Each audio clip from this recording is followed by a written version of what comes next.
வணக்கம் and welcome to financial freedom Tamil. So இந்த பகுதியில் நம்ம ஒரு statement of changes in share holders ஈக்விட்டியை எப்படி படித்து புரிஞ்சுக்கிறது அப்படிங்கிறத முதல்ல பார்ப்போம். அதுக்கப்புறம் எப்படி ஒரு கம்பெனியினுடைய கேஷ் ஃப்ளோ ஸ்டேட்மெண்ட்டை படித்து புரிஞ்சுக்க போகிறோம் அப்படிங்கிறத பார்ப்போம். அதே போல் அந்த கேஷ் ஃப்ளோ ஸ்டேட்மெண்ட்லேருந்து என்னென்ன வேரியஸ் மெட்ரிக்ஸ் உருவாக்க முடியும் இந்த கம்பெனியை அளவிடுறதுக்கு அப்படிங்கிறதுக்கும் பார்ப்போம். வாங்க நோட்ஸ்குள்ளே போகலாம். Statement of changes in share holders equity, அதாவது இந்த ஷேர் ஹோல்டர்ஸ் எக்விட்டியில் இந்த குறிப்பிட்ட கால இடைவெளியில் என்ன மாற்றங்கள் நிகழ்ந்திருக்கு அப்படிங்கிறத பதிவு செஞ்சு நம்ம கொடுக்கக்கூடிய ஒரு ஸ்டேட்மெண்ட் தான் இது. இதை பார்க்கலாம். ஒரு எடுத்துக்காட்டு பாரதி ஏர்டெல்னுடைய ஸ்டேட்மெண்ட்டை கொடுத்துருக்குறாங்க. இதை கொஞ்சம் டீட்டெயிலாக பார்த்தீங்க அப்படின்னா ஒவ்வொரு காலம்லையும் என்ன இருக்கும் அப்படின்னாக்கா ஷேர் ஹோல்டர்ஸ் ஈக்விட்டியினுடைய ஒவ்வொரு பகுதிகள், அதாவது share capital, share premium, return earnings, specific reserve, capital reserve, இது எல்லாத்தையும் கூட்டினா நமக்கு இங்கே என்ன வரும்னாக்க மொத்தமான ஷேர் ஹோல்டர்ஸ் ஈக்விட்டி வரும். அந்த ஈக்விட்டியினுடைய பகுதிகள் எல்லாமே காலம்ஸில் கொடுத்துருப்பாங்க. அப்புறம் ரோஸில் பார்த்தீங்கன்னா என்ன கொடுத்துருப்பாங்கன்னா இந்த காலம்ஸில் பார்த்த நம்ம ஒவ்வொரு விஷயத்தையும் தாக்கம் ஏற்படுத்தக்கூடிய பரிமாற்றங்கள் என்ன. இப்போ ஒரு எடுத்துக்காட்டாக பார்த்தோம் அப்படின்னாக்கா issue of shares or conversion of debentures or exercising of ESOPs அல்லது issuing dividend, declaring dividend. So இது எல்லாமே ஷேர் ஹோல்டர் ஈக்விட்டியில் தாக்கத்தை ஏற்படுத்தக்கூடிய ஒன்றுகள். இந்த மாதிரியான நிகழ்வுகளை இந்த குறிப்பிட்ட கால இடைவெளிக்குள்ள, இந்த ஒரு நிதியாண்டு அல்லது காலாண்டுனா அதனுடைய தொடக்கத்திலிருந்து கடைசி வரைக்கும் இந்த நிகழ்வுகள் என்னென்ன நடந்தது, அது இந்த காலம்ல குறிப்பிட்டிருக்கக்கூடிய ஒவ்வொரு ஆஸ்பெக்ட்லையும் என்ன தாக்கத்தை உண்டாக்குச்சு அப்படிங்கிறத காமிச்சிருப்பாங்க. அப்போ இதனுடைய தொடக்கத்தில் என்ன நிலையில் இருந்தது, இந்த கால இடைவெளியினுடைய தொடக்கத்தில் எப்படி இருந்தது ஷேர் ஹோல்டர்ஸ் எக்விட்டிங்கிறது, அதனுடைய ஒவ்வொரு பகுதியும் எப்படி இருந்தது, முடிவில் எப்படி இருக்கு அப்படிங்கிறத ஒரே ஒரு சிங்கிள் பேஜ் டாக்குமெண்ட்ல நமக்கு ஒரு ஸ்னாப்ஷாட்டாக கிடைச்சிடும். இது நமக்கு ஒரு முக்கியமான ஒரு தரவாக இருக்க முடியும் நம்மளுடைய அனாலிசிஸ்க்கு. அடுத்து நம்ம பார்க்க வேண்டியது statement of cash flow. Cash flow statement இது ஏன் முக்கியம் அப்படின்னா இதுதான் உண்மை. எந்த ஒரு நிறுவனமும் கேஷ் ஜென்ரேட் பண்ணுதா அப்படிங்கிறது தான் ஒரு முக்கியமான அளவீடு. இதுக்கும் P&Lக்குமான வித்தியாசம் என்ன அப்படின்னு புரிஞ்சுக்கிறதுக்கு முன்னாடி நம்ம ஒரு முக்கியமான ஒரு அக்கௌண்டிங் பிரின்சிபல் தெரிஞ்சுக்கணும். அந்த பிரின்சிபலுடைய பேர் அக்ரூவல் பிரின்சிபல். ஸோ அந்த அக்ரூவல் பேசிஸ்ல நம்மளோட அக்கௌண்டிங் நடக்குது. அப்படின்னா என்ன அர்த்தம் அப்படின்னா income is recognised when it is earned rather than when it is received. அதாவது நம்ம ப்ராஃபிட் அண்ட் லாஸ் அக்கௌண்ட்டை எழுதும்போது நம்ம எப்படி எழுதுறோம் அப்படின்னா ஒரு வருமானம் கைக்கு எனக்கு பணமாக வர தேவையில்லை. அதாவது இப்போ நான் வந்து ஒரு பொருளை விற்கிறேன், அந்த பொருளை விற்கும்போது அந்த பொருளை கொடுத்துட்டேன், அதுக்கான இன்வாய்ஸ் ரைஸ் பண்ணிட்டேன், ஆனால் என்னுடைய கஸ்டமர் இன்னும் பணம் தரலை அப்படின்னாலுமே நான் அதை ஒரு வருமானம்னு என்னோட கணக்கு புத்தகத்தில் எழுதிடுவேன். P&L பொறுத்த வரைக்கும் எனக்கு என்ன காசு கைக்கு வந்து சேரல அப்படின்னாலுமே நான் இன்வாய்ஸ் ரைஸ் பண்ணிட்டேன் அப்படின்னாலே ஸோ அந்த இன்கம் இஸ் ஏர்ன்ட் அப்படின்னு ரெக்கக்னைஸ் பண்ணிடுவாங்க. ஆனால் தோ the income is not received, எனக்கு கைக்கு காசு வரலன்னா கூட இன்கம் அப்படின்னு சொல்லி கணக்கு புத்தகத்தில் காட்டிடுவாங்க. இதே போல இதுக்கு எக்ஸ்பென்ஸுக்கும் இதே தான். Expenses R recognised when it is incurred rather than when it is paid. இப்போ நான் வந்து என்னோட சப்ளையர் இருக்கிறாரு, அந்த சப்ளையருக்கு நான் வந்து அந்த சப்ளையர் எனக்கு வந்து இதை ரைஸ் பண்ணிட்டார், இன்வாய்ஸ் ரைஸ் பண்ணிட்டாரு, ஆனால் நான் இன்னும் அவருக்கு பணம் கொடுக்கல. அப்படி இருந்தாலுமே அவர் இன்வாய்ஸை ரைஸ் பண்ணிட்டாலே நான் பணம் கொடுத்துட்டு தான் அர்த்தம். அப்படிதான் P&L பதிவு செய்யப்படும். நான் இன்னும் அவருக்கு இன்னும் காசு கொடுக்கல, கையிலேருந்து நான் வந்து காசு எடுத்து கொடுக்கல, ஆனாலுமே அது வந்து செலவா கணக்கில் கொள்ளப்படும் P&L பொறுத்த வரைக்கும். ஸோ இப்போ இந்த முரண்பாடு இருக்கு இல்லைங்களா, அப்போ இதுல ஒரு பெரிய ஒரு வேறுபாடு இருக்கு. நம்ம ஒரு எக்ஸாம்பிளோட எடுத்து பார்க்கலாம். இப்போ நான் ஒரு டீ கடை நடத்துறேன் அப்படின்னு வச்சுக்கோமே. காலையில் நான் எல்லா பொருட்களும் வாங்கியிருக்கேன். நான் வந்து பால் வாங்கியிருக்கேன், டீ தூள் வாங்கியிருக்கேன், சர்க்கரை வாங்கியிருக்கேன், அதே மாதிரி டீ மாஸ்டருக்கு சம்பளம் கொடுத்துருக்கேன். இது எல்லாமே காலையில் நான் கேஷாக செட்டில் பண்ணிட்டேன்னு வச்சுப்போம். ஆனால் இப்போ நான் கணக்கு புத்தகத்தில் இந்த செலவுகள்லாம் எழுதிட்டேன். அப்புறம் நான் டீ விற்க அதை வருமானமாக எழுதிக்கிட்டே இருக்கேன். ஆனால் யாருமே எனக்கு பணம் கொடுக்கல. எல்லாமே என்கிட்ட அக்கௌண்ட் வச்சு டீ குடிக்கிறவங்க, அவங்க வந்து நாளைக்கோ இல்லை மாத கடைசியிலே தான் எனக்கு பணம் கொடுப்பாங்க அப்படின்னு வச்சுப்போமே. அப்போ என்ன நடக்குது அப்படின்னா என்னோட கணக்கு புத்தகத்தில் லாபம் இருக்கும். இந்த நாளோட இறுதியில் நான் வந்து 1000 டீ விற்றுருக்கேன். நான் இன்னைக்கு காலையில் பண்ண செலவும் இந்த 1000 டீ விற்ற காசோட கணக்கையும் பார்த்தாக்க இது எனக்கு வந்த வருமானம் அதுல இருந்து என்னோட செலவுகள்லாம் கழிச்சு பார்த்தா எனக்கு ஒரு நிகர லாபம் இருக்கு. ஆனா அந்த லாபம் கணக்கு புத்தகத்துல தான் இருக்கு, கல்லாப்பெட்டியில காசு இல்லை. அப்போ இதுதான் இந்த வேறுபாடை நம்ம புரிஞ்சுக்கணும். அப்ப P&L இருக்கக்கூடியதுங்கிறது ஒரு ரியல் ப்ராஃபிட் இல்லை. கேஷ் அப்படிங்கிறது தான் எங்க நமக்கு தெரியும், அதோட நிலை நமக்கு எங்க தெரிய வரும் அப்படிங்கன்னா கேஷ் ஃப்ளோ ஸ்டேட்மெண்ட்ல தான் தெரிய வரும். அதுதான் நமக்கு முக்கியமான ஒண்ணு. அந்த நிறுவனத்துடைய உண்மை நிலையை தெரிஞ்சுக்கிறதுக்கு அதுதான் இடம். சரி, இப்போ இந்த கேஷ் ஃப்ளோவை நம்ம 3 வகையா பிரிக்கிறோம். முதல்ல இந்த கேஷ் ஃப்ளோ, எந்த ஒரு கேஷ் ஃப்ளோவுமே பணம் உள்ள வருதுன்னா அது பாசிட்டிவா காட்டுவோம், பணம் வெளியே போகுதுன்னா அது நெகட்டிவ். இதுதான் அந்த கன்வென்ஷன். ஸோ இப்போ ஆப்ரேட்டிங் கேஷ் ஃப்ளோ அப்படின்னா அந்த நிறுவனத்தினுடைய செயல்பாடுகள் மூலமா நமக்கு எவ்வளவு பணம் வந்திருக்கு, அந்த நிறுவனத்தினுடைய செயல்பாடுகள் மூலமா வந்த பணம் என்ன, அதுதான் அந்த ஆப்ரேட்டிங் கேஷ் ஃப்ளோல பாசிட்டிவா வரக்கூடிய நம்பர்ஸ். இப்போ இதுல நம்ம செலவுகள் இருக்கு இல்லையா, ஆப்ரேஷனுக்காக நம்ம பண்ணக்கூடிய செலவுகள் இருக்கு இல்லையா. அப்ப நம்ம டீ கடை உதாரணத்தை எடுத்துக்கிட்டோம்னாக்கா, டீ குடிச்சவங்க எனக்கு கையில கொடுத்த காசு அது வந்து பாசிட்டிவ் நம்பரா இருக்கும். அது நான் பண்ண பாலுக்கு, டீ தூளுக்கு, சர்க்கரைக்கு நான் கொடுத்த காசு அது நெகட்டிவ் நம்பரா இருக்கும். ஸோ அப்போ இதனுடைய நிகரம் என்ன, நெட் ஆப்ரேட்டிங் கேஷ் ஃப்ளோ என்ன அப்படின்னா அது பாசிட்டிவா இருக்கா நெகட்டிவா இருக்கா. இது பாசிட்டிவா கண்டிப்பா இருக்கணும் ஒரு ஆரோக்கியமான பிசினஸ்க்கு. அப்பந்தான் உண்மையில அந்த நிறுவனம் உண்மையான லாபம் சம்பாதிக்குது அப்படிங்கிறத புரிஞ்சுக்கலாம். ரைட். அடுத்த ஒரு வகை கேஷ் ஃப்ளோல அடுத்த ஒரு வகை இன்வெஸ்டிங் கேஷ் ஃப்ளோ. இந்த இன்வெஸ்டிங் கேஷ் ஃப்ளோ அப்படிங்கிறதுல நம்ம என்ன இதுகளை பார்க்க போறோம்னா, இந்த நிறுவனம் செய்யக்கூடிய முதலீடுகள், அது சொத்துகளில் செய்யக்கூடிய முதலீடுகள், அதாவது எந்த விதமான சொத்துமா இருக்கலாம், ஒரு பில்டிங், பிளான்ட் அண்ட் மிஷினரி, இந்த மாதிரியான சொத்துக்களா இருக்கலாம், இல்ல ஒரு ஃபினான்ஷியல் அசட்டா இருக்கலாம், ஒரு மியூச்சுவல் ஃபண்ட் வாங்குது, இந்த மாதிரி. இப்போ சொத்துக்களை வாங்கும் போது பணம் நெகட்டிவா இருக்கும், சொத்துக்களை விற்கும் போது பணம் பாசிட்டிவா இருக்கும். இந்த அக்கௌண்ட்ல எது பாசிட்டிவா இருக்கும், எது நெகட்டிவா இருக்கும் அப்படிங்கிறத நம்ம புரிஞ்சுக்கணும். அதுக்கப்புறம் இதுல வந்து பாசிட்டிவா இருக்குதுன்னா என்ன அர்த்தம்னா பணம் உள்ள வந்திருக்கு, அதாவது சொத்துக்களை வித்திருக்கும் அப்படிங்கிறது தான். இந்த செக்ஷன்ல நெட் இன்வெஸ்டிங் கேஷ் ஃப்ளோ பாசிட்டிவா இருக்குன்னா என்ன அர்த்தம்னா சொத்துக்களை வித்திருக்கும் அப்படின்னு தான் அர்த்தம். ரைட். அடுத்தது ஃபினான்சிங் கேஷ் ஃப்ளோ. இந்த ஃபினான்சிங் கேஷ் ஃப்ளோ அப்படின்னா நம்ம ஒரு முதலீட்டை திரட்டுறோம். முதலீடு, இந்த தொழிலுக்கு முதலீடு தேவைப்படுது. அந்த முதலீடு 2 விதமா நம்ம திரட்டலாம். ஒண்ணு வந்து கடன் வாங்கலாம், இல்ல பங்குகள் வெளியிடலாம். இது 2 வகையிலையும் நம்ம முதலீடு திரட்டலாம். இப்போ முதலீடு திரட்டி பணம் உள்ள வருது அப்படின்னா அது பாசிட்டிவ், பணம் வெளியே போகுது அப்படின்னா நெகட்டிவ். அதாவது இப்ப நம்ம கடன் வாங்கியிருக்கோம் அப்படின்னா அது பாசிட்டிவா இருக்கும், இல்ல வாங்கின கடனுக்கு வட்டி கட்டியிருக்கோம், இல்ல கடனை திருப்பி அடிச்சிருக்கோம் அப்படின்னா அது நெகட்டிவா இருக்கும். சரிங்களா? ரைட். இப்ப அதே போல நம்ம பங்குகள் வெளியிட்டு இருக்கோம், புதுசா பங்குகள் வெளியிட்டு இருக்கோம் அப்படின்னா அது பாசிட்டிவா இருக்கும். இல்ல பங்குகளை நம்ம பைபேக் பண்ணியிருக்கிறோம் அப்படின்னா அது நெகட்டிவா இருக்கும். ஸோ இப்போ இது எல்லாத்தையும் சேர்த்தது நெட் கேஷ் ஃப்ளோ. ஸோ இப்போ பார்த்தீங்க அப்படின்னா நெட் கேஷ் ஃப்ளோ பாசிட்டிவா இருக்கு அப்படிங்கிறத மட்டுமே பார்த்து நம்ம ஏமாந்துட முடியாது. ஒருவேளை ஆப்ரேட்டிங் கேஷ் ஃப்ளோ நெகட்டிவா இருந்து அவங்க ஃபினான்சிங் கேஷ் ஃப்ளோல ரைஸ் பண்ண பணத்து மூலமா சமாளிச்சிருக்காங்க, அதுவும் நிறைய கடன் வாங்கி சமாளிச்சிருக்கிறாங்க அப்படின்னா அது ஒரு ஆரோக்கியமான ஒண்ணு இல்லை. ஸோ இப்போ அதே சமயத்தில் இப்போ இன்வெஸ்டிங் அவங்க நிறைய பண்ணியிருக்காங்க, அதனால நெட் கேஷ் ஃப்ளோ குறைவா இருக்கு அப்படின்னா அது தப்பும் இல்லை. ஏன்னா அவங்க ஒருவேளை அவங்க ஒரு கேபிட்டல் அசெட்ல இன்வெஸ்ட் பண்றாங்க அப்படின்னாக்க அது வந்து அவங்களுக்கு ஃபியூச்சர்ல அந்த நிறுவனம் அதிக உற்பத்தி செய்ய முடியும், அதனால வளர்ச்சி வர முடியும் அப்படிங்கிறதா இருக்க முடியும். ஸோ இதை ரொம்ப கவனமா பார்க்கணும். P&L இருக்கக்கூடிய ப்ராஃபிட்டோட நம்ம வந்து சந்தோஷப்பட்டு போயிட முடியாது. கேஷ் ஃப்ளோ தான் உண்மையான நிலையை நமக்கு கொடுக்க போகுது. ஸோ இது ஒரு எடுத்துக்காட்டு பாரதியார்களோட கொடுத்துருக்காங்க. ஸோ எல்லா ஃபினான்ஷியல் ஸ்டேட்மெண்ட் போலவே இந்த இதுகள் ஒரு முந்தைய காலாண்டு அல்ல முந்தைய நிதியாண்டோட தரவுகளோட சேர்த்து கொடுக்கப்பட்டிருக்கோம். நம்ம ஒப்பிட்டு பார்த்தா தான் அந்த மாற்றங்கள் நமக்கு தெரியுங்கிறதுக்காக. சரி, இது ரொம்ப ரொம்ப முக்கியமா நம்ம கவனிக்க வேண்டியது என்ன அப்படின்னாக்கா அந்த ஆப்ரேட்டிங் கேஷ் ஃப்ளோ பாசிட்டிவா இருக்கா அப்படிங்கிறது தான். ஆப்ரேட்டிங் கேஷ் ஃப்ளோ நெகட்டிவா இருக்கு அப்படின்னா என்ன அர்த்தம், உண்மையில கல்லாப்பட்டியில காசு இல்லை, கல்லாப்பட்டியில பற்றாக்குறை இருக்கு. அப்ப அந்த பிசினஸை தொடர்ந்து நடத்துறதுக்கான உங்களுக்கு ஒரு ஆப்ரேட்டிங் கேபிட்டல் உங்கள்கிட்ட இருக்காது. அப்ப நீங்க என்ன பண்ணும், அந்த கேப்பை சரி கட்டுறதுக்கு நீங்க கடன் வாங்குவீங்க, இல்ல புதுசா பங்குகளை வெளியிடுவீங்க. என்ன பண்ணீங்க அப்படின்னாலுமே அது அடுத்த இது தொடர்ச்சியா இருந்தது அப்படின்னா அது சிரமத்துக்கு கொண்டு போகும். ஒரு ஒரு இப்போதைக்கு சிரமங்கள் இருக்கு, ஆனா இவங்க வந்து ஃபண்ட் ரைஸ் பண்ணி இல்ல ஒரு கடன் வாங்கி நிலையை மாற்றிட்டாங்க.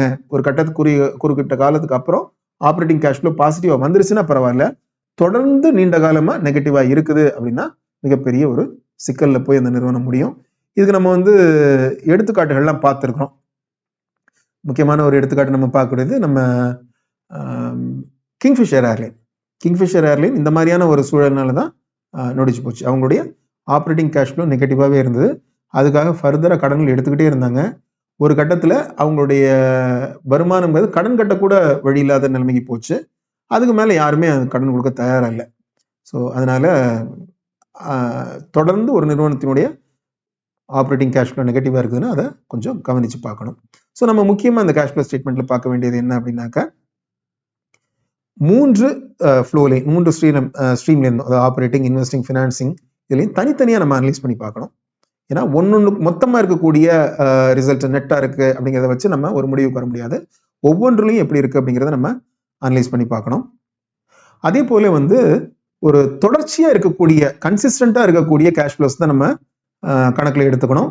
ஒரு எக்ஸப்ஷனல் ஐட்டம்ஸை நம்ம கொஞ்சம் அதுக்கு அட்ஜஸ்ட் பண்ணிட்டு தான் நம்ம பார்க்கறது நம்மளோட புரிதலை சரியா இருக்கும். சரி, அடுத்து நம்ம இந்த ஆனுவல் ஸ்டேட்மெண்ட்ஸ் எல்லாம் பார்த்தீங்க அப்படின்னா இந்த ஃபினான்ஷியல் ஸ்டேட்மெண்ட்ஸுக்கு ஒரு டீடைல் நோட்ஸ் கொடுத்துருப்பாங்க. அது மிக மிக முக்கியமானது ஒன்று. ஏன்னா அதுல தான் பல விளக்கங்கள் கொடுக்கப்பட்டிருக்கும், பல தரவுகள், நிறைய பிரேக்கப்ஸ் கொடுத்துருப்பாங்க. அதுல முக்கியமா நம்ம ஒன்று பார்க்க வேண்டியது அக்கௌண்டிங் பாலிசிஸ். எந்த மாதிரியான அக்கௌண்டிங் பாலிசிஸ் அவங்க அடாப்ட் பண்ணியிருக்காங்க அப்படிங்கிறது அந்த நோட்ஸ் டு அக்கௌண்ட்ஸ்ல கொடுத்துருப்பாங்க. அது மிக மிக முக்கியமானது. ஏன் அப்படின்னா அதுல நிறைய அவங்க இப்போ டிப்ரிசியேஷன் எடுத்துப்போம். அதுக்கு பல வகையான முறைகள் இருக்கு அந்த டிப்ரிசியேஷனை கால்குலேட் பண்றதுக்கு. அவங்க எந்த முறையை கையாண்டிருக்காங்க அப்படிங்கிறத நம்ம தெரிஞ்சுக்கணும். அப்பதான் நம்ம இதை முழுக்க மதிப்பிட முடியும். ஸோ அது போல பல விஷயங்களுக்கு அக்கௌண்டிங் ஸ்டாண்டர்ட்ஸ் இருக்கு, அது என்னங்கிறது தெரியணும். அப்புறம் இந்த பீரியட்ல, இந்த நிதியாண்டுல ஒரு அக்கௌண்டிங் பாலிசி யூஸ் பண்ணியிருக்காங்க, அடுத்த நிதியாண்டுல வேற ஒரு பாலிசி யூஸ் பண்ணியிருக்காங்க அப்படின்னா அது கூடாதுன்னு இல்லை, அந்த பாலிசி சேஞ்ச் அவங்க தெளிவாக குறிப்பிட்டிருப்பாங்க. அது ஏதோ ஒரு தவிர்க்க முடியாத காரணம், ஏதோ ஒரு முக்கியமான ஒரு காரணத்துக்காக அவங்க பண்ணியிருக்காங்கன்னா அது ஏற்புடையதுதான். அதையும் நம்ம கருத்துல கொண்டுட்டு இதை அனலைஸ் பண்ணணும். ஆனா தொடர்ச்சியா இந்த மாதிரி மாத்திக்கிட்டே இருக்கிறாங்க அப்படின்னா அது ஒரு சரியான விஷயமா இல்லை, அது படிக்கிறவங்களை குழப்பதுக்காக அவங்க பண்றாங்களோ அப்படிங்கிறத கூட நம்ம சந்தேகப்பட வேண்டிய தேவை இருக்கும். ரைட். அடுத்தது கண்டின்ஜென்ட் லயபிலிட்டிஸ். இது நமக்கு லயபிலிட்டிஸ்ல இருக்காது, பேலன்ஸ் ஷீட்ல இருக்காது.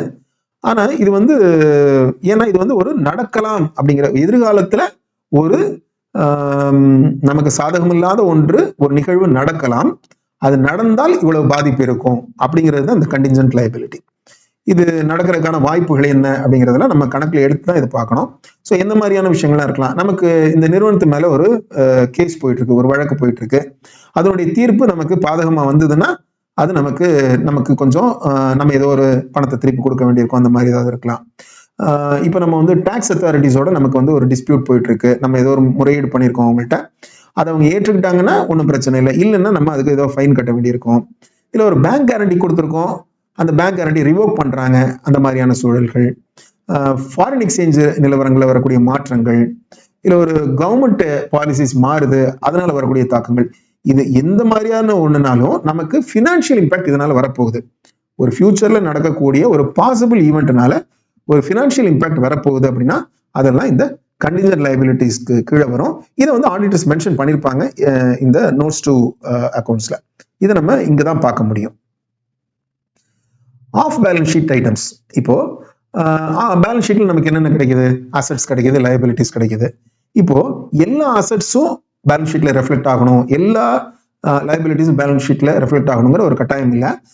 சில விதமான லயபிலிட்டிஸ் பேலன்ஸ் ஷீட்ல ரெஃப்ளெக்ட் ஆகாது. இப்போ நம்ம ஒரு விதமா சொல்லணும் அப்படின்னா, இப்போ நம்ம ஒரு சொத்து வாங்குறோம், ஒரு கம்பெனி அதுக்கான ஒரு எக்யூப்மெண்ட்டை வாங்குது அப்படின்னா அது கடன் வாங்கியிருக்கோம், இல்லை எக்விட்டி மூலமா வாங்கியிருக்கோம், அது பேலன்ஸ் ஷீட்ல காமிக்கும் இல்லைங்களா? ஆனா அதே சமயத்துல இது ஒரு ஆப்ரேட்டிங் லீஸ் எடுத்திருக்கு, ஒரு நீண்ட கால ஒரு குத்தகை அப்படிங்கிற மாதிரியான ஒரு முறையில அந்த எக்யூப்மெண்ட்டை அவங்க எடுத்திருக்கிறாங்க, பயன்பாட்டுக்கு எடுத்திருக்காங்கன்னா அது ஒரு லயபிலிட்டி தான். ஏன்னா அந்த பணத்தை அவங்க கொடுத்தாகணும், அது ஒரு லயபிலிட்டி தான். ஆனா அது பேலன்ஸ் ஷீட்ல தெரியாது, பேலன்ஸ் ஷீட்ல ரெஃப்ளெக்ட் ஆகாது. இந்த மாதிரியான விஷயங்களை ஆஃப் பேலன்ஸ் ஷீட் லயபிலிட்டிஸ் சொல்லுவாங்க. அதே மாதிரி ஆஃப் பேலன்ஸ் ஷீட் அசெட்ஸ் இருக்கலாம். ஸோ இதையும் நம்ம கணக்கில் எடுத்துக்கணும். சரி, இப்போ பொதுவாக நம்ம ஃபினான்ஷியல் ஸ்டேட்மெண்ட்ஸை பார்க்கும்போது என்னென்ன விஷயங்களை நம்ம கணக்கில் எடுத்துக்கணும் அப்படிங்கிறத பார்க்கணும். பொதுவாக இப்போ நம்ம பேலன்ஸ் ஷீட்டை பார்க்கும்போது ஆரம்பத்தில் இது புரிதல் கொஞ்சம் சிரமமாக இருக்கலாம். ஆனால் நம்ம பழகிட்டோம் அப்படின்னா, பலவிதமான பேலன்ஸ் ஷீட்டுகளை பார்த்து, பலவிதமான ஃபினான்ஷியல் ஸ்டேட்மெண்ட்ஸை பார்த்து பழகிட்டோம்னா நமக்கு ஒரு புரிதல் வந்துடும். அதுக்கப்புறம் நம்மளால விரைவாகவே அந்த நிறுவனத்தை கொஞ்சம் புரிஞ்சுக்க முடியும். ஸோ இதில் முக்கியமான ஒன்று, ஒரு கிரியேட்டிவ் அக்கௌண்டிங் அப்படின்னு ஒரு வார்த்தை இருக்கு. அதாவது ரொம்ப லேசாக அவங்க ஏமாற்ற முடியும், அழகுபடுத்த முடியும், விண்டோ ட்ரெஸ்ஸிங்ஸ் பண்ண முடியும். அது வந்து பாசிபிள். அப்படி அவங்க பண்ணியிருந்தாங்க அப்படின்னா நமக்கு மேலோட்டமான ஒரு பார்வையில் எல்லாமே நல்லா இருக்க மாதிரி தெரியும். அது நம்மளை ஏமாற்றுறதா முடிஞ்சிடும். ஸோ அப்போ ரொம்ப கவனமாக பார்க்கணும், ஃபைன் பிரிண்ட்ஸை படிக்கணும். அதே மாதிரி ஆடிட்டர்ஸ் கொடுக்கக்கூடிய நோட்ஸ் டு அக்கௌண்ட்ஸ் அதில் நிறைய தகவல்கள் இருக்கும். அதாவது devil is in the detail அப்படிங்கிற மாதிரி அந்த நுட்பமான தகவல்களை நம்ம பார்க்கும்போது தான் இதில் நம்ம ஒரு தெளிவான பார்வையை உருவாக்கிக்க முடியும். அப்புறம் வேற சில இடைஞ்சல்களை அவங்க உருவாக்கியிருக்கலாம். அதாவது வந்து அக்கௌண்டிங் பீரியடை மாற்றிருக்கலாம். இப்போ நம்மளுடைய அக்கௌண்டிங் பீரியட் அப்படிங்கிறது ஏப்ரல் டு மார்ச். சில நிறுவனங்களில் ஜான்வரி டு டிசம்பர் இருக்கு. அதை அவங்க மாற்றிருக்கிறாங்கன்னு வச்சுப்போமே. ஜான்வரி டு டிசம்பர்ல இருந்ததை அப்போ முந்தைய ஆண்டோட நம்ம ஒப்பிடும்போது சில சிரமங்கள் வரலாம்.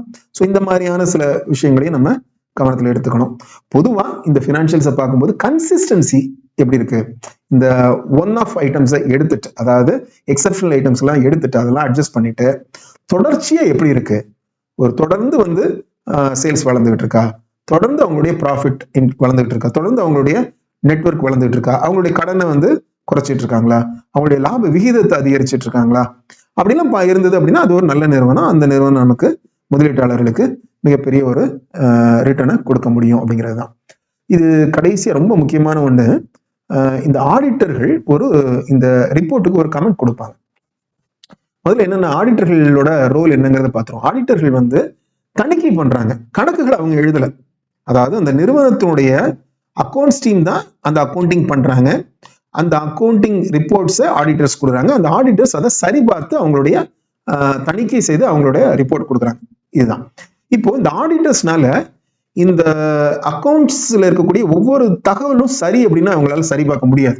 அதுக்கு அவங்க அந்த பொறுப்பு அவங்களுக்கும் கிடையாது. அதுக்கான பொறுப்பு நிறுவனத்துடையது.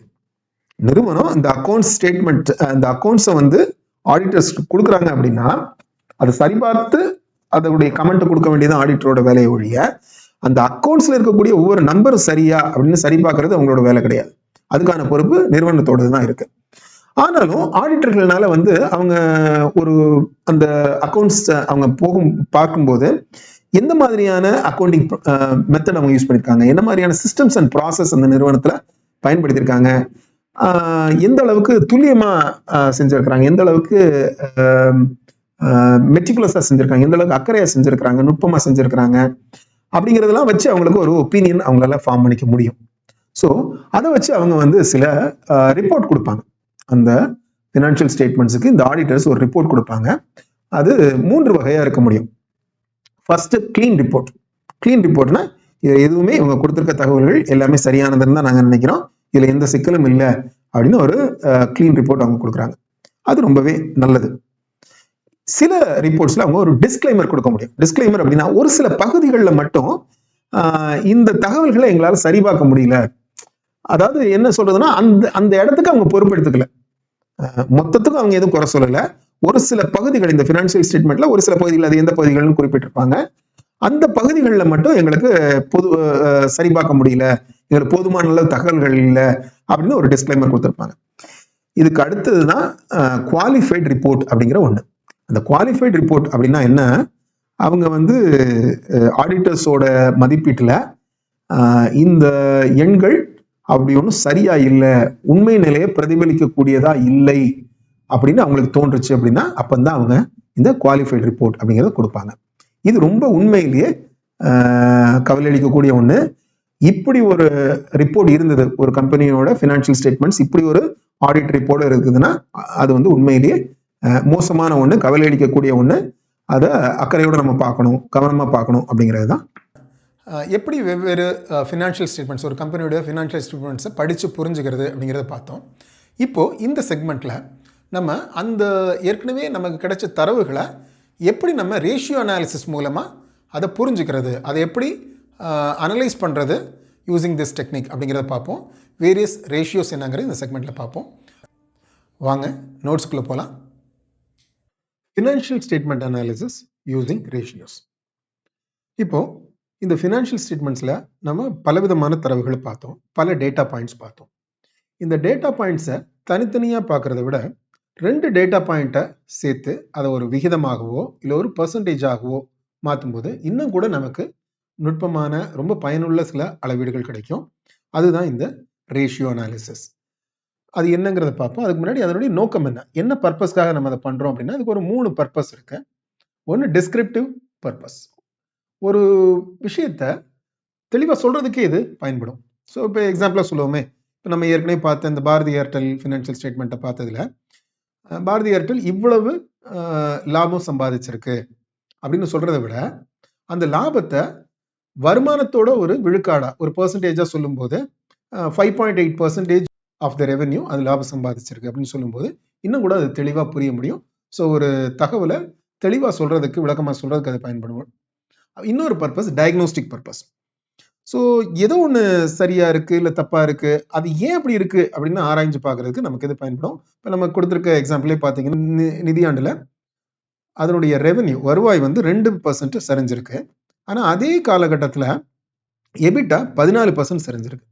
ஸோ இப்போ இந்த ரேஷியோஸை நம்ம இதை பார்க்கும்போது இது நமக்கு ஒரு துல்லியமா ஏன் அப்படின்னு நம்ம ஆராய்ச்சி பண்றதுக்கான சூழலை உருவாக்கும். அப்பதான் நம்ம பார்க்குறோம் இல்லை இங்கே எக்ஸ்பென்சஸ் அதிகமாக இருக்கு அப்படின்னு சொல்லி.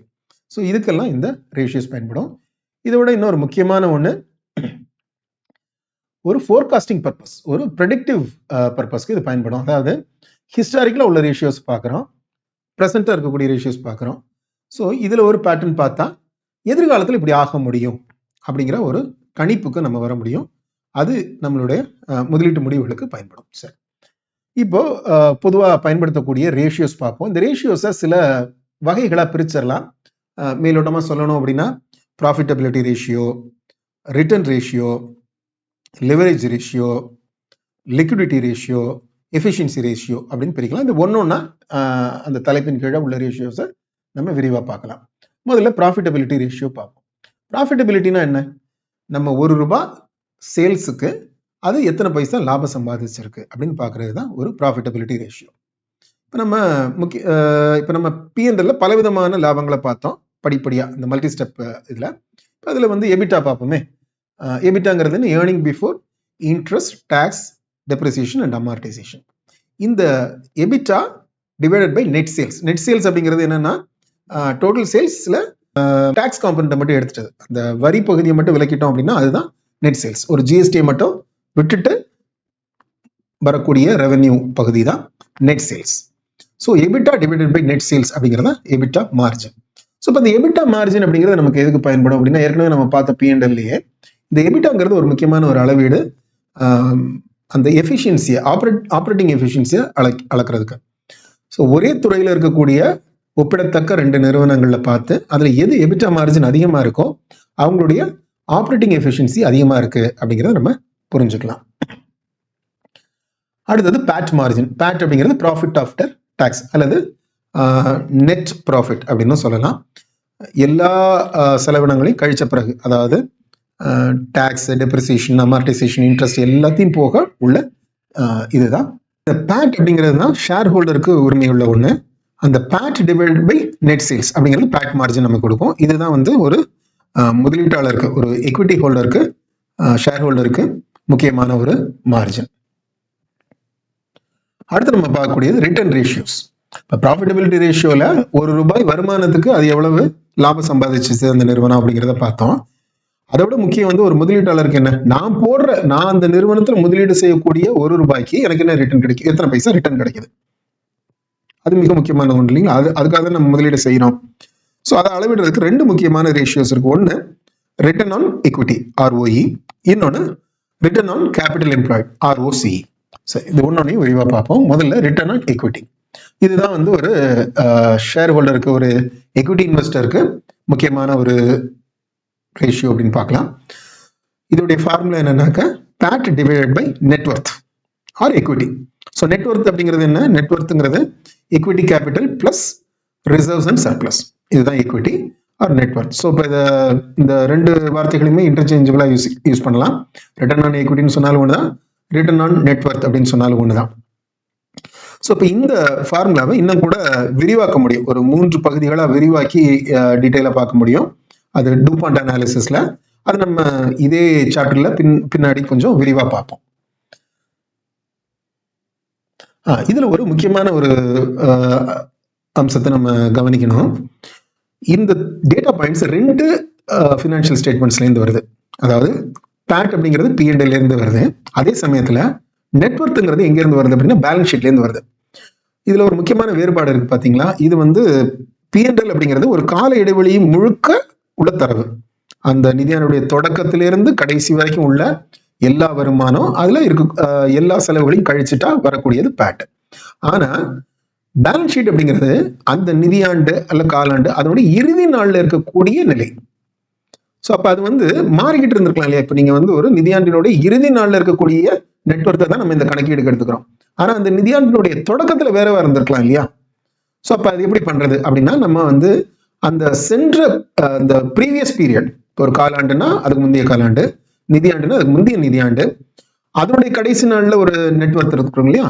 அதையும் இதையும் ஒரு சராசரி எடுத்துக்கிட்டோம், ஆவரேஜ் பண்ணிக்கிட்டோம் அப்படின்னா இன்னும் கூட ஓரளவுக்கு துல்லியமான ஒரு அளவீடு நமக்கு கிடைக்கலாம். இதையும் நம்ம கணக்கில் எடுத்துக்கணும். அடுத்து நம்ம பார்க்கக்கூடிய ratio return on capital employed. இதுல என்ன நம்ம பண்றோம் அப்படின்னா, நம்ம ROE வந்து பங்குதாரருடைய முதலீடு அதுக்கான ரிட்டர்ன் என்ன அப்படிங்கிறத பார்த்தோம். இதுல கடன் கொடுத்தவரோட முதலீடு சேர்த்து நம்ம அதுக்கு என்ன ரிட்டர்ன் கிடைக்குது அப்படிங்கிற பார்ப்போம். இந்த கேபிட்டல் எம்ப்ளாய்டில் நம்ம ரெண்டுதையும் எடுத்துக்கிறோம், எக்விட்டி காம்பனண்ட்டையும் எடுத்துக்கிறோம், டெட் காம்பனண்ட்டையும் எடுத்துக்கிறோம். அதுதான் capital employed, total capital employed. So இதுக்கான formula EBIT divided by capital employed. So இந்த கேபிட்டல் எம்ப்ளாய்டுங்கிறத ரெண்டு விதமா நம்ம பார்க்கலாம். ஒன்று total equity plus total debt, இல்லை அதே இதை வேறு விதமா சொன்னோம் அப்படின்னாக்க டோட்டல் அசட்ஸ்ல கடன் இல்லாத கரண்ட் லைபிலிட்டிஸ் மட்டும் கழிச்சிட்டிங்கனாலும் கேபிட்டல் எம்ப்ளாய்டு வரும். அது கடன் இல்லாத கரண்ட் லைபிலிட்டிஸ் என்னவா இருக்கலாம்? அதை கடன் இல்லாதுன்னு இதுல வந்து நம்ம குறுகிய கால கடன்களை சேர்க்கக்கூடாது, நீண்ட கால கடனுக்கு நம்ம அந்த குறுகிய காலத்தில் கட்டக்கூடிய வட்டியும் சேர்க்கக்கூடாது. இதெல்லாம் கடன் பகுதிகள். இதெல்லாம் எடுத்துட்டா மிஞ்சக்கூடிய கரண்ட் லைபிலிட்டிஸ் என்னவா இருக்கும்னா பெரும்பாலும் இந்த ட்ரேட் பேயபிள்ஸ் இந்த மாதிரியான லைபிலிட்டிஸ் இருக்கும். ஸோ அதை டோட்டல் அசட்ஸ்லேருந்து கழிச்சிட்டோம்னா வரக்கூடியது கேபிட்டல் எம்ப்ளாய்ட். இல்லை இன்னொரு ஈஸியான formula total equity plus total dead. இப்போ பார்ப்போம், நம்ம இந்த நம்மளோட எடுத்துக்காட்டிலேயே பார்ப்போம். பாருங்க, இந்த நம்ம ஏற்கனவே பார்த்துட்டு இருக்க பாரதி ஏர்டெலோட ஃபினான்ஷியல்ஸ்லேயே எப்படி இதை டோட்டல் கேபிட்டல் அரைவ் பண்ணுறாங்க அப்படிங்கிறத பார்க்கலாம். ஸோ அது டோட்டல் டெட் டோட்டல் எக்விட்டி ரெண்டையும் சேர்த்துட்டோம் அப்படின்னாக்க கேபிட்டல் எம்ப்ளாய்டு வந்துடும். அதை எபிட்டை அதில் வகுத்தோம் அப்படின்னா நமக்கு வரக்கூடியது தான் ROCE. ஆக்சுவலாக இதில் வந்து இந்த நல்லா கவனிச்சிங்கன்னா டாக்ஸுங்கிற காம்பனண்ட்டுக்கு முன்னாடி வரக்கூடிய லாபம் இது. ஆனால் டாக்ஸ் நம்ம அரசாங்கத்துக்கு யாருனாலும் கொடுத்தானே ஆகணும். ஸோ அதனால பங்குதாரரோட பார்வையிலேருந்து இதை பார்க்கும்போது இவரை பொறுத்த வரைக்கும் கடன் கொடுத்தவருக்கு டாக்ஸ் கொடுக்கறதுக்கு முன்னாடி அவருக்கு வட்டி வந்துடணும். ஒரு பங்குதாரரோட பார்வையிலேருந்து பார்க்கும்போது டாக்ஸையும் நம்ம கணக்கில் எடுத்துக்கிட்டீங்க அப்படின்னாக்கா அதுக்கும் டாக்ஸுக்கும் அட்ஜஸ்ட் பண்ணிக்கிட்டீங்க அப்படின்னா இன்னும் கூட இது சரியா இருக்க முடியும். அது சில அனலிஸ்ட் வந்து அதுக்கும் அட்ஜஸ்ட் பண்ணிப்பாங்க. ரைட். அடுத்து நம்ம பார்க்கக்கூடிய ரேஷியோஸ் வகை வந்து லிவரேஜ் ரேஷியோ. லிவரேஜ்னா என்ன? கடன். ஒரு நிறுவனம் எதுக்காக கடன் வாங்கணும்? ஒரு பங்கு முதலீடு இருக்கு, அந்த பங்கு முதலீடை மட்டுமே வச்சு தொழில் பண்ண ஒரு அளவுக்கு தான் தொழில் செய்ய முடியும். அதோட சேர்த்து இன்னும் கொஞ்சம் கடனும் வாங்கினா அதிக முதலீடு இருக்கும். அப்ப அந்த அதிக முதலீடுக்கு அளவுக்கு அதிக அளவு தொழில் செய்ய முடியும், அதிக வருமானம் வர முடியும். அப்போ வரக்கூடிய லாபத்துல கடனை கொடுத்ததும் போக நமக்கு அதிக லாபம் இருக்க முடியும். ஸோ இந்த ஒரு இதுக்காக தான் நம்ம வந்து லிவரேஜ் எடுக்கிறோம். ஆனா அதுல எப்போதுமே ஒரு ரிஸ்க் இருக்கு. ஸோ கடன் அதிகமான கடன் இருந்தது அப்படின்னா அந்த கடனை திருப்பி கொடுக்க முடியாத ஒரு நிலை போனா அந்த நிறுவனம் நொடிச்சு போறதுக்கு வாய்ப்புகள் இருக்கு. ஸோ அப்ப இது ஒரு பாதுகாப்பான அளவுல இருக்கா அப்படிங்கிறது எப்போதுமே நம்ம அளவிட்டுட்டே இருக்க வேண்டிய தேவை இருக்கு. அதுக்கு பயன்படக்கூடிய ரேஷியோஸ் தான் இது. முக்கியமான ஒன்று debt equity ratio, total debt divide by total equity. So இந்த ரேஷியோ வந்து ஒன்றுக்கு உள்ள இருக்கிறது நல்லது. அதாவது எக்விட்டி எவ்வளவு இருக்கோ அதை விட அதிகமாக டெட் இருக்கக்கூடாது அப்படிங்கிற ஒரு பொதுவான ஒரு வரையறை இது. ஆனால் சில நிறுவனங்களுக்கு இல்லை சில துறைகளுக்கு இதை கொஞ்சம் நம்ம ரிலாக்ஸ் பண்ணி பார்க்கலாம், கொஞ்சம் அதுக்கு தளர்வு கொடுக்கலாம். பட் பொதுவாக ஒன்றுக்குள்ள இருக்கிறது நல்லது அப்படிங்கிற ஒரு வரையறை வச்சுக்கலாம். அடுத்து ரொம்ப ஒரு முக்கியமான ஒரு ரேஷியோ இன்ட்ரெஸ்ட் கவரேஜ் ரேஷியோ. இது ரொம்ப ரொம்ப முக்கியமான ஒண்ணு. இதுவே மோசமா இருந்ததுன்னா அந்த நிறுவனம் ரொம்ப ரொம்ப மோசமான நிலையில் இருக்குன்னு அர்த்தம். அதாவது அசலை திருப்பி கொடுக்கறது இருக்கட்டுங்க, கடனுக்கான வட்டியை கட்டக்கூடிய அளவுக்கு நீங்க இருக்கிறீங்களா, அதுல நீங்க எந்த அளவுக்கு கம்ஃபர்டபுளா இருக்கிறீங்க. அதாவது நீங்க வரக்கூடிய எபிட், அந்த எபிட் உங்களோட இன்ட்ரெஸ்ட் எக்ஸ்பென்ஸ் மாதிரி எத்தனை மடங்கு இருக்கு, அதுதான் இந்த interest coverage ratio. EBIT divided by interest expense. இது குறைஞ்சது 1 இருக்கணும்.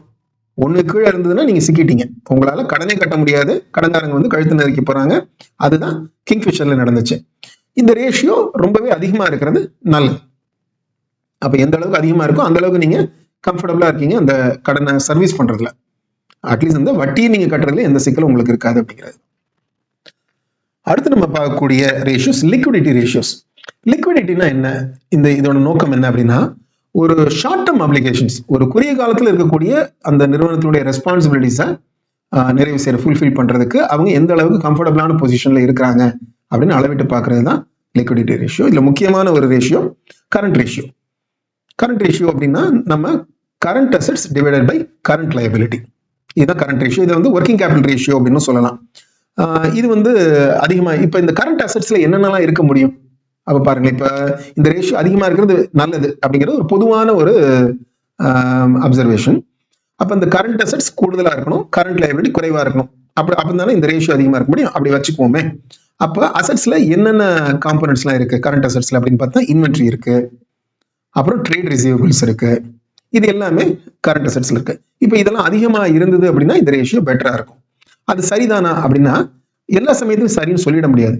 இப்ப இன்வென்ட்ரி அதிகமா இருக்கு அப்படின்னு வச்சுப்போமே, அது நல்லதா அப்படின்னு சொல்லிட முடியாது. ஏன்னா இப்போ வந்து ரா மெட்டீரியல் நிறைய இருக்கு அப்படின்னா ஒருவேளை அவங்க வந்து சரியா ப்ரொடக்ஷனை பிளான் பண்ணல, தேவையில்லாம அங்க கேபிட்டல் தேங்கி இருக்கு, ரா மெட்டீரியல் வடிவத்துல கேபிட்டல் தேங்கி இருக்கு, இல்ல அவங்களோட ப்ரொடக்ஷன் ப்ராசஸ் வேகமா நடக்கல அதனால ரா மெட்டீரியல் தேங்கி இருக்கு, ஒர்க் இன் ப்ராக்ரஸா நிறைய இருக்கு அப்படின்னா ப்ரொடக்ஷன் வேகமா நடக்கல. சரி, அப்புறம் அன்சோல்டு ஃபினிஷ்டு குட்ஸ் நிறைய இருக்கு இன்வென்ட்ரியில அப்படின்னா அது இன்னும் கூட அப்ப சேல்ஸ் வேகம் குறையுது அப்படின்னு அர்த்தம். அது இன்னும் கூட டேஞ்சரஸான ஒரு இண்டிகேட்டர். ஸோ அப்ப கரண்ட் அசெட்ஸ் கூடுதலா இருக்கு, இன்வென்ட்ரி கூடுதலா இருக்கிறதுனால கரண்ட் அசெட்ஸ் கூடுதலா இருக்குங்கிறது நல்லதா அப்படின்னா அப்படி நல்லதா இல்லாமலும் இருக்கலாம். அதே போல ட்ரேட் பேயபிள்ஸ் ட்ரேட் ரிசீவபிள்ஸ் அதிகமா இருக்குது அதனால கரண்ட் அசெட்ஸ் கூட இருக்குன்னா அது நல்லதா அப்படின்னா வாடிக்கையாளர்களுக்கு அப்ப இந்த நிறுவனம் நிறைய கடன் கொடுக்குது, அது ஆரோக்கியமானதா அப்படின்னா அது கேஸ் டு கேஸ் பேசிஸ்ல தான் பார்க்கணும். ஸோ இப்போ நம்ம பொதுவாக வந்து கரண்ட் ரேஷியோ கூடுதலாக இருக்கிறது அதிகமாக இருக்கிறது நல்லது, ஒன்றுக்கு மேலே இருக்கணும், அது அதிகமாக இருக்கிறது நல்லது அப்படின்னு பார்க்கலாம். பட் ஆனாலும் ஒரு தனிப்பட்ட கேஸ் டு கேஸ் பேசிஸ்ல அதை அனலைஸ் பண்ணி பார்க்கறது தான் நல்லது. அதே மாதிரி கரண்ட் லைபிலிட்டிஸ் குறைவாக இருக்கணும், அப்போ தானே இந்த ரேஷியோ பெட்டராக இருக்க முடியும். கரண்ட் லைபிலிட்டிஸ்ல என்னென்னலாம் இருக்க முடியும், முக்கியமான ஒன்று ட்ரேட் பேயபிள்ஸ். அப்போ ட்ரேட் பேயபிள்ஸ் குறைவாக இருக்கிறது நல்லதா, அது அப்படி சொல்லிட முடியாது. ட்ரேட் பேயபிள்ஸ் அதிகமா இருக்கலாம் சில நிறுவனங்களுக்கு. அதாவது அப்ப அவங்களுக்கு வந்து மார்க்கெட்ல பணம் கொடுக்காம இல்ல நீண்ட கால கடன்ல பொருள் கொடுக்கறதுக்கு நிறைய பேர் இருக்கிறாங்க, அந்த மாதிரியான ஒரு கமாண்ட் அவங்களுக்கு மார்க்கெட்ல இருக்கு அப்படின்னு பார்க்கலாம். அது நல்லதாகவும் இருக்கலாம், அது அவங்களோட ஒர்க்கிங் கேபிட்டல் ரெக்குவயர்மெண்ட்டை குறைக்கும் அதிகமா. ஆனா அதே சமயத்துல அது நெகட்டிவாகவும் போகலாம்.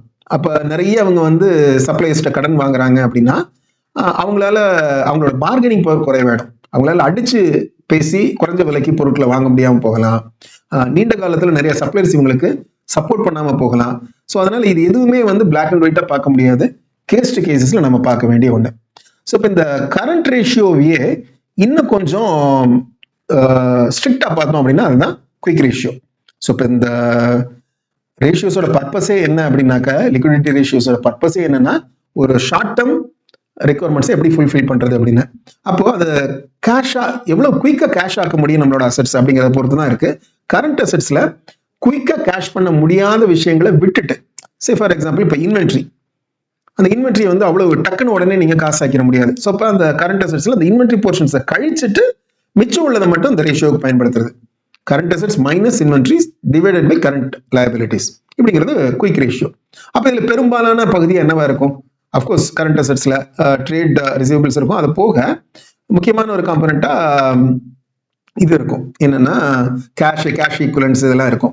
ஸோ கேஷ் ஈக்குவலன்ஸ் அதிகமா இருக்கிறது மூலமா குயிக் ரேஷியோ அதிகமா இருக்கு அப்படின்னா அது பெட்டர்னு சொல்ல முடியுமா அப்படின்னா நல்லதுதான், பாதுகாப்பானது, இந்த நிறுவனத்துக்கு ஷார்ட் டேர்ம்ல எந்த சிக்கலும் வராது, ஆபரேஷன்ஸ்க்கு எந்த தடையும் வராது. ஆனா அதிக அளவான கேஷ் இப்படி நீங்க வச்சிருக்காங்க, இதுல பெரிய ரிட்டர்ன் வராது இல்லைங்களா, கேஷ் ஈக்குவலன்ஸ்ல பெரிய ரிட்டர்ன் வராது. பட் அதை கேஷா வச்சிடலாம அவங்க வந்து ஒரு பிளான்ட் அண்ட் மிஷினரியில் எக்யூப்மெண்ட் இன்வெஸ்ட் பண்ணாங்கன்னா அவங்களோட தொழில் வளரும். இல்ல அதை குறைஞ்சது ஒரு லாங் டேர்ம் இன்வெஸ்ட்மெண்ட்டா பண்ணி வச்சிருந்தாங்கன்னா அதுல ரிட்டர்னாவது கொஞ்சம் பெட்டரா வரும். ஸோ இதெல்லாம் வந்து நம்ம கேஸ் டு கேஸ் தான் அனலைஸ் பண்ணி பார்க்கணும், ஒரு பொதுவான ஒரு விதியா சொல்லிட முடியாது. ரைட், அடுத்து நம்ம பார்க்கக்கூடியது எஃபிஷியன்சி ரேஷியோஸ். எஃபிஷியன்சினா அந்த குறிப்பிட்ட நிறுவனம் அவங்களுடைய தொழிலை எவ்வளவு திறமையா நடத்துறாங்க, எவ்வளவு திறம்பட நடத்துறாங்க, அவங்களோட செயல்திறன் எப்படி இருக்கு அப்படின்னு அளக்கக்கூடிய ஒண்ணு. முதல்ல நம்ம பார்க்கக்கூடிய ஒரு ratio accounts receivable turn over. Accounts receivable அப்படின்னா என்ன, நம்ம வாடிக்கையாளர்கள்ட்டேருந்து வர வேண்டிய பணம், இல்லை நம்ம வாடிக்கையாளருக்கு வசூலிக்க வேண்டிய பணம் அப்படின்னு வச்சுக்கலாமே. அதை நான் பொருளை கொடுத்துட்டேன் இல்லை சேவையை கொடுத்துட்டேன், அவங்க என்ன பணம் கொடுக்கல. அப்போ revenue divided by account receivable, அதுதான் இந்த அக்கௌண்ட் ரிசீவபிள் டர்ன் ஓவர். இது வந்து அதிகமாக இருக்கிறது நல்லது. அதாவது அக்கௌண்ட் ரிசீவபிள் குறைவாக இருக்கிறது நல்லது. ஏன்னா எனக்கு நிறைய கடன் கொடுத்து சந்தையில் நிற்கிது அப்படின்னா என்னைக்குனாலுமே அது வராமல் போச்சுன்னா சிக்கல். ஸோ என்னோட பெரும்பகுதியான ரெவென்யூ கடன் கொடுத்து தான் வருது அப்படின்னா இந்த ரேஷியோ குறைவாக இருக்கும், அது நல்லது இல்லை. ஸோ இப்போ இந்த ratio accounts receivable turn over அதிகமாக இருக்கிறது நல்லது, ரைட். அதே மாதிரி அக்கௌண்ட் பேயபிள் டர்ன் ஓவர், இந்த அக்கௌண்ட் பேயபிள் டர்ன் ஓவர் குறைவாக இருக்கிறது நல்லது. அதாவது நமக்கு வந்து கொடுக்க வேண்டிய பணம் குறைவாக இருக்கிறது நல்லது அப்படின்னு ஒரு பொதுவான புரிதல். பட் அகைன் இது வந்து நம்ம கேஸ் டு கேஸ் பேசிஸ்லாம் பார்க்க முடியும். இப்போ நீங்க வந்து ஒரு நல்ல மார்க்கெட்ல நல்ல ஒரு மார்க்கெட் லீடரா இருக்கீங்க, ஒரு நல்ல ஒரு ரெப்புடேஷனோட இருக்கீங்க, நல்ல ஒரு பிராண்ட் நேமோட இருக்கிறீங்க.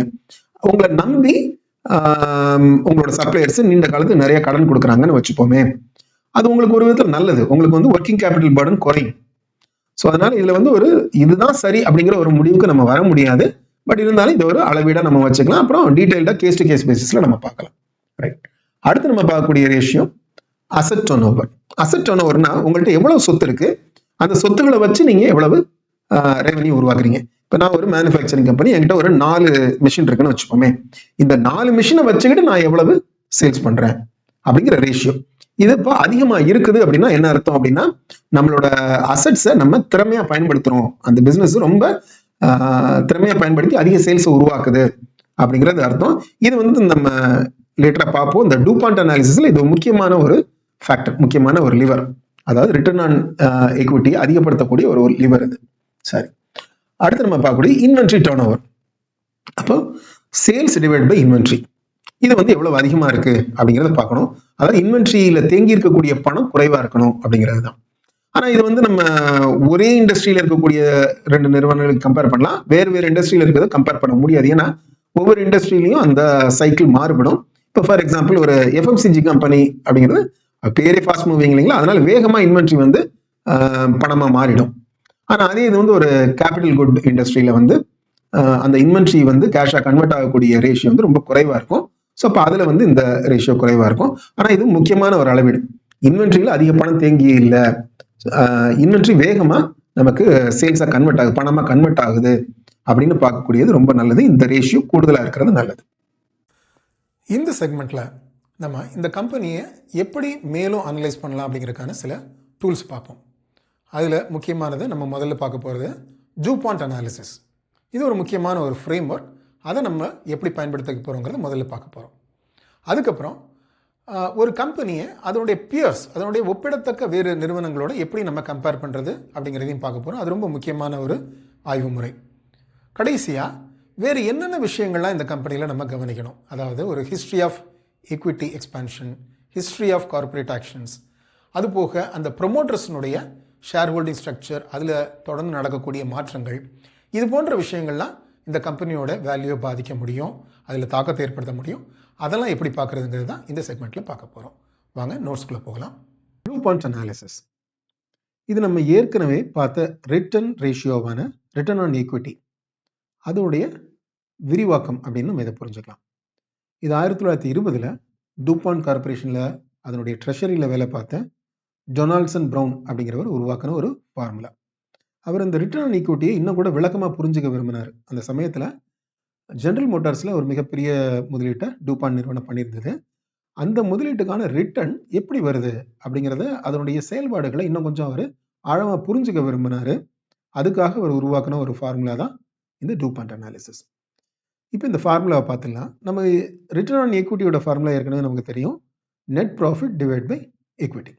ஸோ இதை 3 காம்பனண்ட்டாக உடைக்கிறார் அவர். இன்னும் கொஞ்சம் 3 காம்பனண்ட்டாக உடைச்சு உருவாக்குறாரு.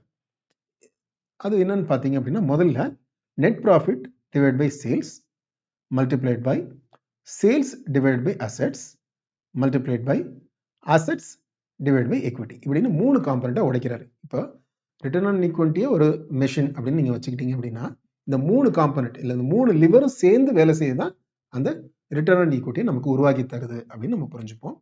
இதில் இந்த ஒவ்வொரு காம்பனண்ட்டுக்கும் ஒரு பேர் இருக்கு, அதை நம்ம பார்க்கலாமே. இப்போ net profit divide by sales, இது நம்ம ஏற்கனவே தெரியும், ப்ராஃபிட்டபிலிட்டி ரேஷியோவில் நம்ம பார்த்துருக்கோம். Nothing but net profit margin, right. அடுத்தது சேல்ஸ் டிவைடட் பை அசெட்ஸ். இதுவும் நம்ம ஏற்கனவே எஃபிஷியன்சி ரேஷியோவில் பார்த்துருக்குறோம். அது வந்து asset turnover ratio, right. கடைசியாக வரக்கூடிய அசெட்ஸ் டிவைட் பை எக்விட்டிங்கிறது லிவரேஜ்னு நம்ம சொல்லலாம். இப்போ நான் இதை வந்து பின்னாலிருந்து வர்றேன். ஒரு எக்ஸாம்பிளோட பார்த்தா கொஞ்சம் புரிஞ்சுக்கிறதுக்கு ஈஸியாக இருக்கலாம். இப்போ ஒரு கேப் ஆப்ரேட்டர் இருக்கிறாருன்னு வச்சுப்போம். அந்த கேப் ஆப்ரேட்டர் முதல்ல நான் பின்னாடியிலேருந்து ஆரம்பிக்கிறேன், லிவரேஜ்லேருந்து ஆரம்பிக்கிறேன். ஸோ கேப் ஆப்ரேட்டர் கையில் ஒரு 5 லட்ச ரூபாய் பணம் இருக்கு. அந்த 5 லட்ச ரூபாய்க்கு அவரால் ஒரு கார் வாங்க முடியும்னு வச்சுப்போம். அவர்கிட்ட கையில் இருக்கக்கூடிய பணம் எக்விட்டி, அது அவர் தொழிலுக்கு கொண்டு வரக்கூடிய பங்குதாரருடைய முதலீடு 5 லட்ச ரூபாய் அவர் கொண்டு வர்றாரு. அதை வச்சு அவரால் ஒரு கார் வாங்க முடியும். காருங்கிறது இந்த இடத்துல அசெட், சரிங்களா? அவரால் ஒரு கார் வாங்க முடியும் அப்படிங்கிற இடத்துல அப்போ என்ன, ஒரு கார் தான் வாங்குறாருன்னு என்னவா இருக்கும்? அசெட்டுங்கிற ஒரு காரு டிவைடட் பை 5 லட்சம் அப்படின்னு இருக்கும் இல்லைங்களா? இப்போ அவர் ஒரு வேளை இன்னொரு 5 லட்ச ரூபாய் கடன் வாங்குறாருன்னு வச்சுப்போம். இன்னொரு 5 லட்ச ரூபாய் கடன் வாங்குறாருன்னா இப்போ அவரால் 2 கார் வாங்க முடியும். 2 கார் வாங்க முடியும். ஆனாலும் அவருடைய எக்விட்டி 5 லட்சம் தான். இப்போ மேலே பாருங்க, இப்போ அசெட்ஸ் வந்து 10 லட்ச ரூபாய் அசெட்ஸ் இருக்கு. 2 கார் இருக்கு அவர்கிட்ட, அதோடைய மதிப்பு 10 லட்ச ரூபாய். ஆனா அவருடைய எக்விட்டி என்னது, 5 லட்சம் தான். அப்ப இந்த லிவரேஜ்ங்கிறது 2 டைம்ஸ் இருக்கு, சரிங்களா? இது முதல் ஒரு காம்போனன்ட், முதல் லீவர் இந்த என்டையர் மிஷினரி.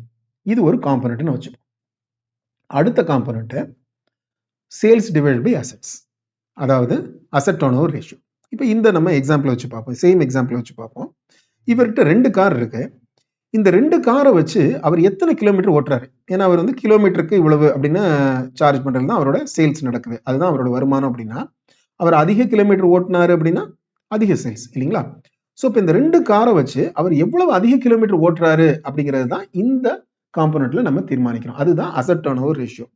2 கார் இருக்கு, அது வந்து பெரும்பாலான நேரம் ஓடிக்கிட்டே இருக்கிற மாதிரி. அப்போ அந்த அளவுக்கு அதிகமான வாடிக்கையாளர்கள் அவர் இருக்கிறாரு. அதே சமயத்தில் டிரைவர்ஸுக்கும் போதுமான ரெஸ்ட் கொடுத்தாலும் அவங்கள ஷிஃப்ட் பேசிஸ்ல வச்சிருந்து வண்டி எப்போதுமே ஓடிட்டு இருக்க மாதிரி, நைட்லையும் ஓடுது பகல்லையும் ஓடுது அப்படிங்கிறோம், தொடர்ந்து ஓடிக்கிட்டே இருக்கிற மாதிரி ஒரு முறையை அவர் வச்சிருக்கிறாரு. அப்படின்னா அப்போ 2 காருக்கு அதிக அளவிலான கிலோமீட்டர் அவர் ஓட்டுவார். அப்போ அதிக அளவிலான சேல்ஸ் வேல்யூ அவர் கிரியேட் பண்ண முடியும். அதுதான் இந்த asset turnover ratio, right. அதுக்கப்புறம் நமக்கு ஏற்கனவே தெரிஞ்ச நெட் ப்ராஃபிட் மார்ஜின். ஸோ இப்போ இந்த ஏற்கனவே கொடுத்த எக்ஸாம்பிளையும் நம்ம எடுத்துப்போம். இப்போ அவருக்கு அதிக சேல்ஸ் வந்துருச்சு, அதிக கிலோமீட்டர் ஓடிட்டாரு, அதிக வருமானம் வந்துருச்சு. ஆனா அந்த அதிக வருமானத்துக்கு அதிக லாபம் எடுக்கிறாரா? அந்த அளவுக்கு அதிக லாபம் எடுக்கிறாரா அப்படின்னா அப்ப அது என்ன செய்யணும்? செலவுகளை குறைச்சிருக்கிறாரா? ஸோ இப்போ அவர் வந்து தேவையில்லாத ஓவர் ஹெட்ஸ் எல்லாத்தையுமே கட் பண்ணிட்டார். அவருக்குன்னு ஒரு ஆஃபீஸ் வச்சுக்கல, எல்லாமே ஃபோன்லேயே ஆப்ரேட் பண்ணிக்கிறாரு. அப்புறம் வந்து இந்த 2 காரில் ஒரு காரை அவரே ஓட்டுறாரு. அந்த இன்னொரு காருக்கும் டிரைவர் போட்டிருக்காரு. அவருக்கு வந்து தங்குறதுக்கு இடம், சாப்பாடு, இந்த மாதிரியான வசதிகள்லாம் கொடுத்து அவருக்கு சம்பளம் குறைவாக தான் கொடுக்குறாருன்னு வச்சுப்போம். அப்புறம் அந்த 2 காரையுமே நல்ல விதமாக மெயின்டைன் பண்ணுறாரு. அதனால அந்த கார்கள் வந்து நல்ல மைலேஜ் கொடுக்குது. ஸோ இது எல்லா வகையிலையும் அவர் செலவுகளை குறைக்கிறாருன்னா என்ன ஆகும் அப்படின்னா அவருடைய ப்ராஃபிட் மார்ஜின் இன்க்ரீஸ் ஆக போகுது, சரிங்களா?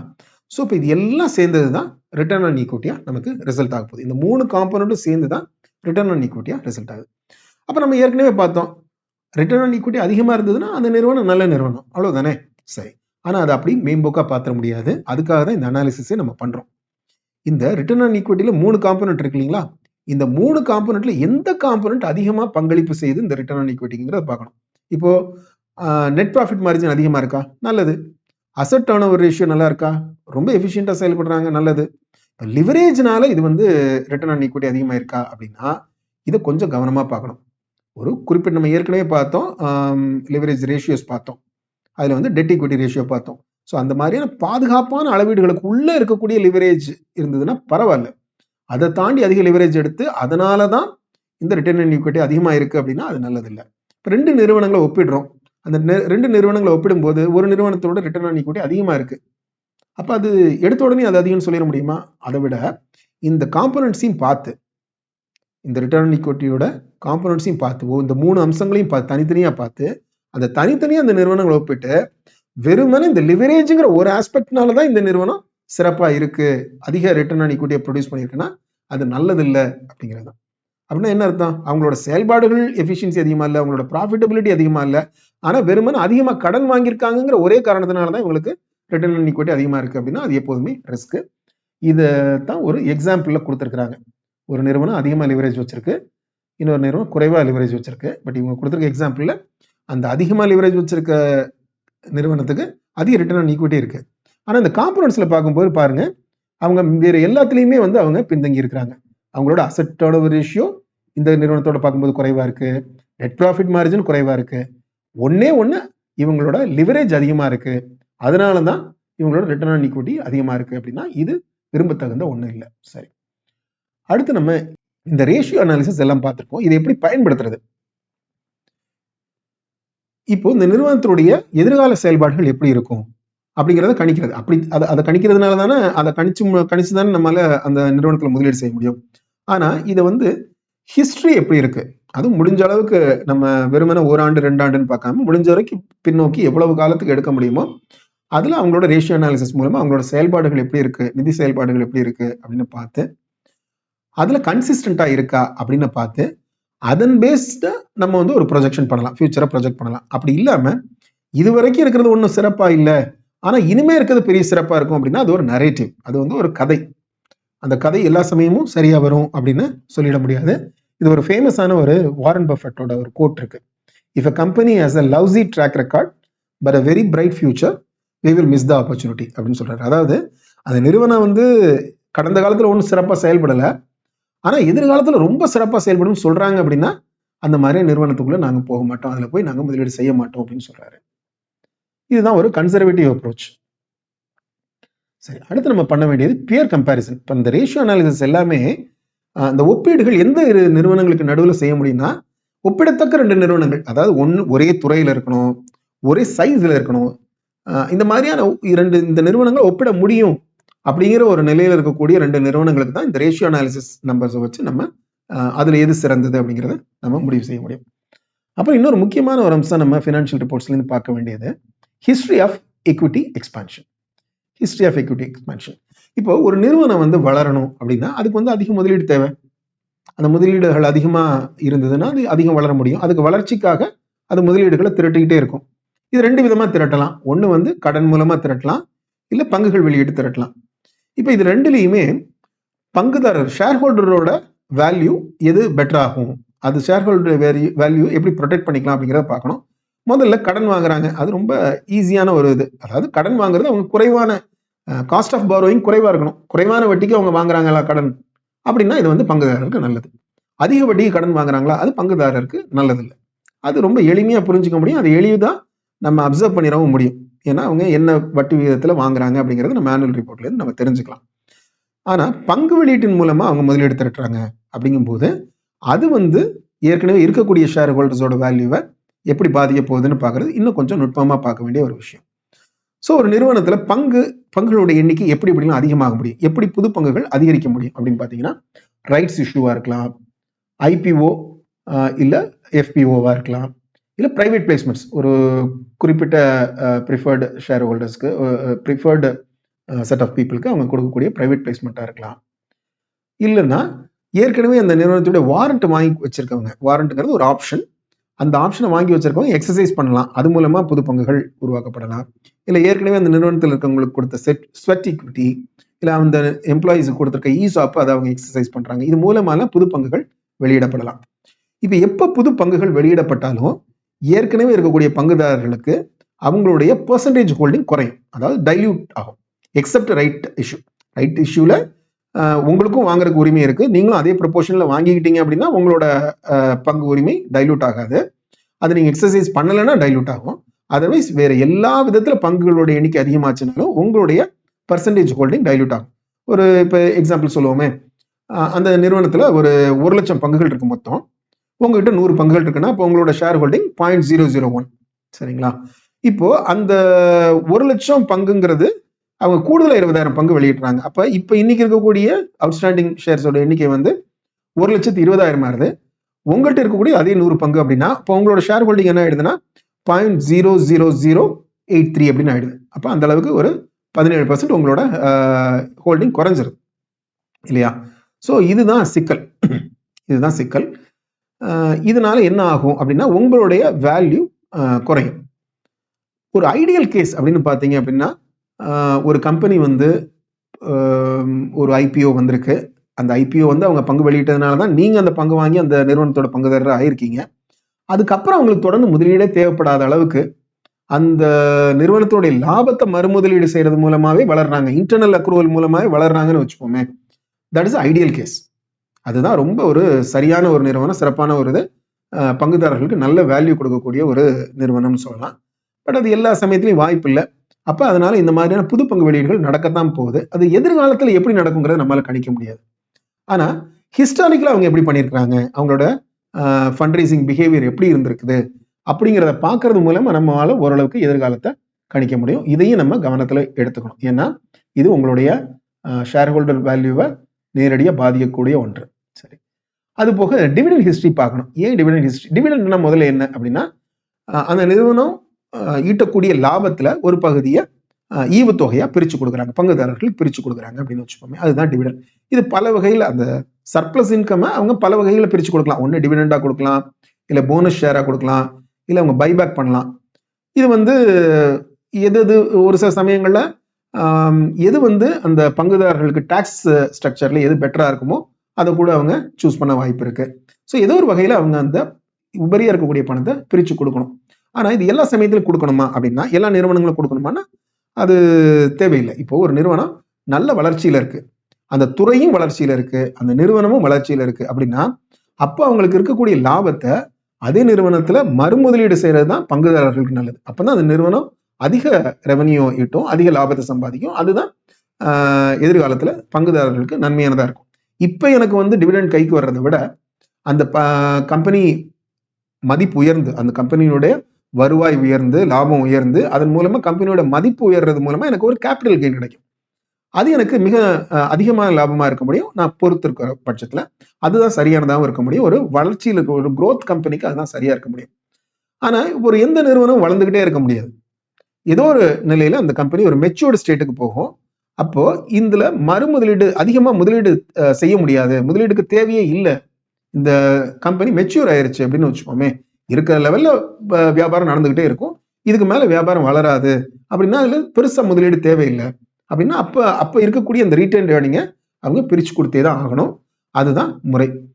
சரி, இதெல்லாம் வந்து இதை வச்சு நம்ம சில கணிப்புகளை உருவாக்க முடியும். அதுக்காக தான் நம்ம இதெல்லாம் கவனிக்கிறோம். இப்போ ஒருவேளை வந்து அந்த ரீட்டைன் ஏர்னிங் இருக்கு, ஆனாலும் அவங்க பிரிச்சு கொடுக்கல அப்படின்னா, ஒருவேளை அந்த நிறுவனம் இப்படி கூட ஒரு திட்டத்துல இருக்கலாம்.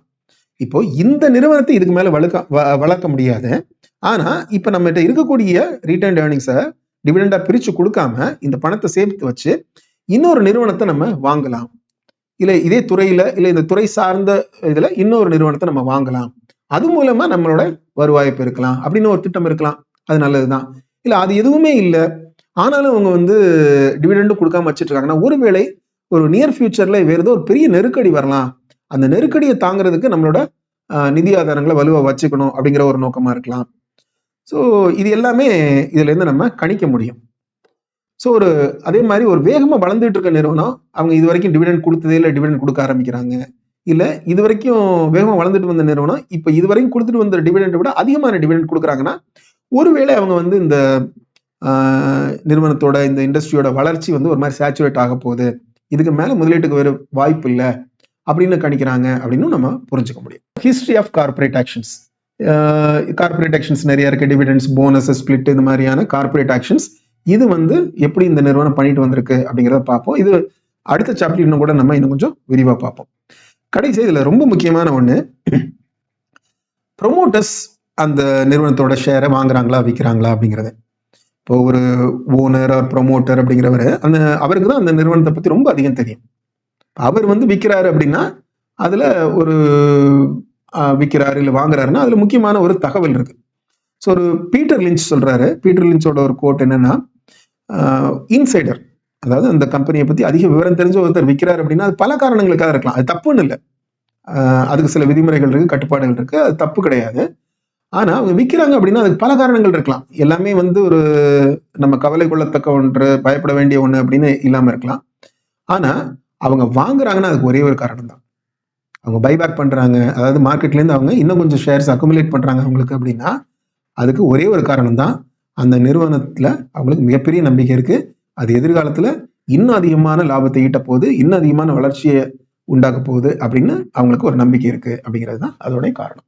அப்படி இருக்கிற பட்சத்துல நம்மளும் அந்த மாதிரியான நிறுவனங்களை முதலீடு செய்கிறதுக்கு நம்ம முடிவெடுக்கலாம்.